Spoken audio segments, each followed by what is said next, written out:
अस्सलाम वालेकुम, my name is doctor Aqil Hussain mister. Welcome करता हूँ आप सबको अपने चैनल में जिसका नाम है डॉक्टर आकिल। तो आज जो है हम डाउ यूनिवर्सिटी का जो पेपर हुआ है 30 नवंबर को, उसका जो कोड बी है उसका पार्ट 3 डिस्कस करने जा रहे हैं। ठीक है, तो उसका जो एमसीक्यू नंबर 26 है वो है, it is the set of all conscious activities. मतलब वो कौन सा पार्ट है ब्रेन का जिससे हम जो है वो होशो हवास वाली चीज़ें करते हैं। मतलब जस्ट कॉन्शियस मतलब होशो हवास में। ठीक है, जब होश होता है बंदे को तो होशो हवास में जो भी हम चीज़ें करते हैं उसको कौन करवाता है। ठीक है, तो इसका जो करेक्ट ऑप्शन है वो है ऑप्शन बी, बीटा। जो कार्टेक्स होता है हमारा, मतलब ब्रेन की जो आउटर लेयर होती है, ठीक है, उसको हम बोलते हैं कार्टेक्स। मतलब ये देखें, ये ऊपर से हमारी आ गई मैनेजेस वगैरह हर एक चीज, उसके अंदर जो है ये ब्रेन रखा हुआ है। ठीक है, अब ये जो ब्रेन का जो ऊपर वाला हिस्सा होता है ना, उसको हम बोलते हैं कार्टेक्स। ठीक है, उसके बाद है हमारे पास the common energy currency of cell is called, energy currency of cell. ठीक है, तो ये बहुत ही सिंपल सा सवाल है। पहली बात तो ये हम थोड़ा सा एमसीक्यूज को करते हैं रिड्यूस। मतलब अगर आप टेस्ट में बैठे हुए हैं तो ये एक मैं बेस्ट तरीका आपको बता रहा हूँ जिससे आप टेस्ट को मतलब ना आसानी से हल कर सकते हो। ठीक है, तो पहली तो बात तो ये है, तो आपको अगर एमसीक्यूज दिए गए हैं 5 तो इनमें से रिड्यूस करने हैं, 2 या 3 कर देने हैं। तो इनमें से जो 100% नहीं होगा उन पर आप जो है ना वो टिक लगाने, मतलब ठीक है ना। तो हम इधर लगाते हैं जैसे NHDP। ठीक है, ये नहीं होगा, इसको हम ऐसे क्रॉस कर रहे हैं। ठीक है, और उसके बाद NHDH, ये भी नहीं होगा तो इसको भी क्रॉस लगा रहे हैं, इसको भी क्रॉस लगाते हैं। बाकी सिर्फ हमारे पास कितने बच गए, दो, एक ADP और दूसरा ATP। ठीक है, अब चॉइस इन दोनों में से करनी है कि ADP भी जो है वो एनर्जी है, ATP भी जो है वो एनर्जी है। लेकिन जो मतलब ADP तो बाद में बना ना, एडिनोसाइन डाइफॉस्फेट, एडिनोसाइन ट्राइफॉस्फेट। तो इसमें जो है एडिनोसाइन डाइफॉस्फेट में, ADP में एक जो फास्फोरस है वो कम है। ठीक है, और इसमें क्या है, ज्यादा है। और ATP जो है उसको हम बोलते हैं एनर्जी करेंसी। तो इसका जो ऑप्शन सी है वो करेक्ट ऑप्शन है। उसके बाद है हमारे पास स्केरोपाइड स्कॉर्पाइड साइम इज फाउंड इन।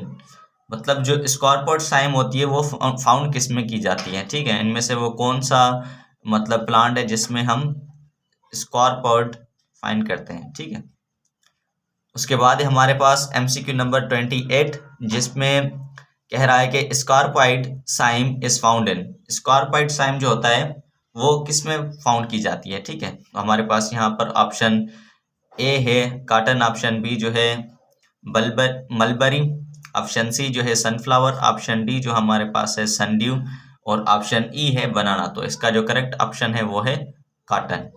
ठीक है, उसके बाद है हमारे पास MCQ number 29, bacteria having flagella all over the surface. ठीक है, अब इसमें हमें क्या पूछ रहा है कि कौन सा बैक्टीरिया है जिसके जो फ्लैजिला है वो ऑल ओवर द बॉडी है। ठीक है, मतलब ये मान लें ये एक बैक्टीरिया है। ठीक है, अब वो कौन सा बैक्टीरिया जिसके ऑल ओवर द बॉडी जो है वो फ्लैजिला है। तो पहले तो मैं इसका ऑप्शन बता देता हूँ आपको। इसका जो करेक्ट ऑप्शन है वो है peritrichous, beta is the correct option. लेकिन अब इसकी एक्सप्लेनेशन। ठीक है, अब ये जो आप देख रहे हो, मान लें कि ये एक बैक्टीरिया है। ठीक है, तो इसके जो मतलब एक भी फ्लैजिला नहीं है तो हम इसको कहेंगे atrichous. A means not, trichous means flagella कहते हैं। ठीक है, तो ए ट्राइकस ये मतलब इसके पास कोई भी फ्लैजिला नहीं है, सिर्फ ये बैक्टीरिया है। ठीक है, तो फिर ये क्या होगा, ए ट्राइकस। ठीक है, अगर हम इसको एक फ्लैजिला दे देते हैं, ठीक है, अगर मैंने इसको एक फ्लैजिला दे दी, ठीक है, तो फिर ये क्या बन जाएगा, फिर ये बन जाएगा मोनोट्राइकस। और अगर मैंने इसको दूसरी भी दे दी, लेकिन याद रखें दूसरी साइड से देनी है। ठीक है, इस तरह से। ठीक है, तो ये कौन सा हो गया फिर, डायट्राइकस। और उसके बाद अगर हमने एक साइड से देनी है, मतलब ये देखें ये एक बैक्टीरिया है, ठीक है। लोफो क्या मतलब क्या होता है, मतलब एक ऐसे मान लें जैसे हॉर्स का टेल नहीं होती उस तरह से, ठीक है, लोफोट्राइकस। तो अगर एक साइड से आपने जो मतलब घोड़े की पूंछ होती है उस तरह से, मतलब उसके फ्लैजिला होते हैं इस तरह से, ठीक है, मतलब एक साइड से होते हैं, यूं यूं फ्लैजिला निकले होते हैं एक साइड से, इसको हम बोलते हैं लोफोट्राइकस। क्लियर हो गया? तो इसका जो करेक्ट ऑप्शन था वो था option B, beta is the correct option, ठीक है। उसके बाद है हमारे पास a hormone secreted from the duodenal mucosa that changes the inactive trypsogen into trypsin is, मतलब ये बोल रहा है कि एक हमारे पास जो होता है स्मॉल इंटेस्टाइन में पार्ट होता है एक, वो होता है डोडोनियम, ठीक है। उसमें तो बेसिकली उसकी एक लेयर है म्यूकोसा, उसमें क्या प्रोड्यूस होता है, एक कौन सा एंजाइम, इसमें पूछ रहा है कि कौन सा एंजाइम होता है जो ट्रिप्सिनोजिन को, इनएक्टिव फॉर्म में ट्रिप्सिनोजिन होता है उसको एक्टिव करता है, ठीक है।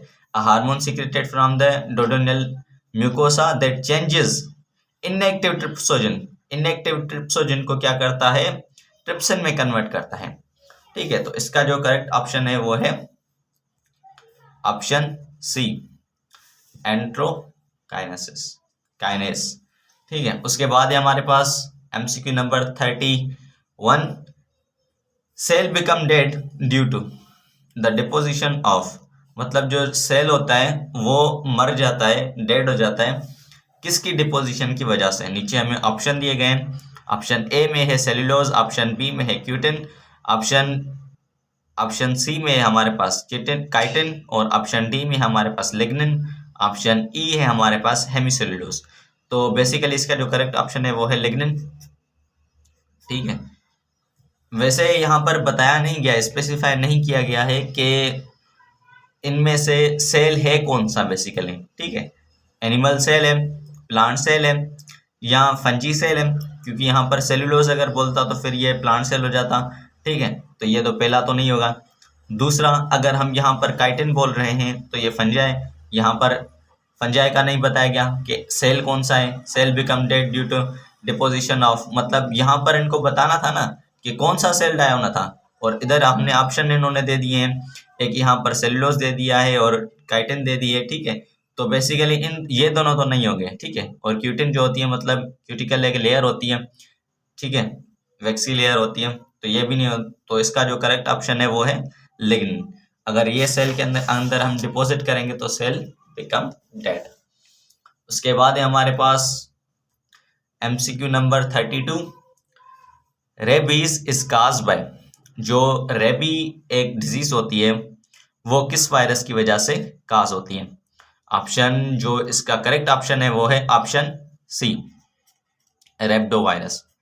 ये जो सवाल है ये रिपीट हुआ है 2018 में से, ठीक है, डाउ यूनिवर्सिटी का पेपर मैंने सॉल्व करवाया था, वहां से ये रिपीट हुआ है, ठीक है। तो बेसिकली ये जो रेब्डो वायरस होती है ये आती कहाँ से, ये जब मतलब कोई डॉग होता है वो बाइट करता है किसी भी इंसान को, ठीक है, तो उसमें ये जो रेब्डो वायरस होता है वो चला जाता है और फिर उस बंदे को क्या हो जाता है, हाइड्रोफोबिया, ठीक है। उसके बाद है इन एड्स डी स्टैंड्स फॉर, मतलब जो एड्स है इसमें ये डी क्या कर रहे हैं, डी किसकी वजह से है, ठीक है। तो ये बहुत ही सिंपल सा सवाल है, इसका जो ऑप्शन सी है वो करेक्ट है, डेफिशिएंसी। उसके बाद है हमारे पास it is a loop or set or response shown by the effectors that weaken the effect of the initial stimuli, मतलब इनमें से कोई या लूप है या सेट है या रेस्पॉन्स है, ठीक है।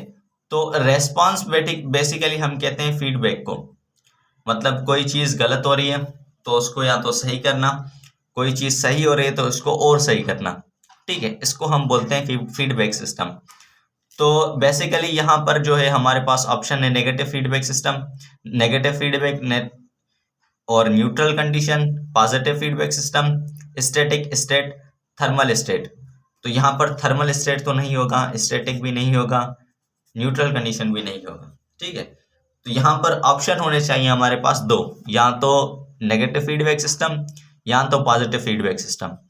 ठीक है, तो हमको यहाँ से पता लगाना है कि कोई चीज़ है जो बढ़ रही है, ठीक है, उसको ये कम कर रहा है, तो उसको हम क्या कहते हैं, नेगेटिव फीडबैक सिस्टम। और कोई चीज़ बढ़ रही है उसको और बढ़ाना, वो किस में आता है, पॉजिटिव फीडबैक सिस्टम। तो इंक्रीज, ठीक है, मतलब कोई चीज़ बढ़ रही है उसको और बढ़ाना, और ये हो जाएगा to decrease.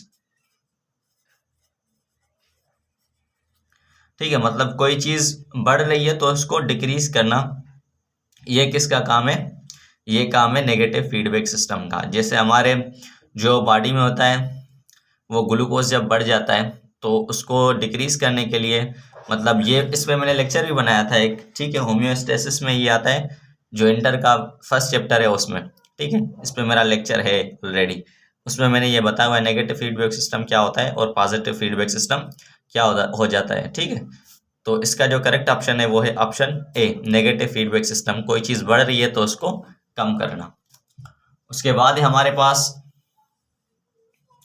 Option MCQ number 35, crossing over in meiosis occurs during the following stage. ठीक है, तो इसका जो करेक्ट ऑप्शन है वो है डिप्लोटीन। ठीक है, उसके बाद हमारे पास option 36, a coenzyme constitute about certain percent of portion of entire enzyme। ठीक है, तो मतलब कोएंजाइम जो होता है वो कितना पार्ट होता है। ठीक है, तो इसका जो ऑप्शन बी है वो करेक्ट है। बहुत ही सिंपल सा सवाल था, 1% होता है। उसके बाद है हमारे पास each chain of DNA is formed by the union of many nucleotides by means of.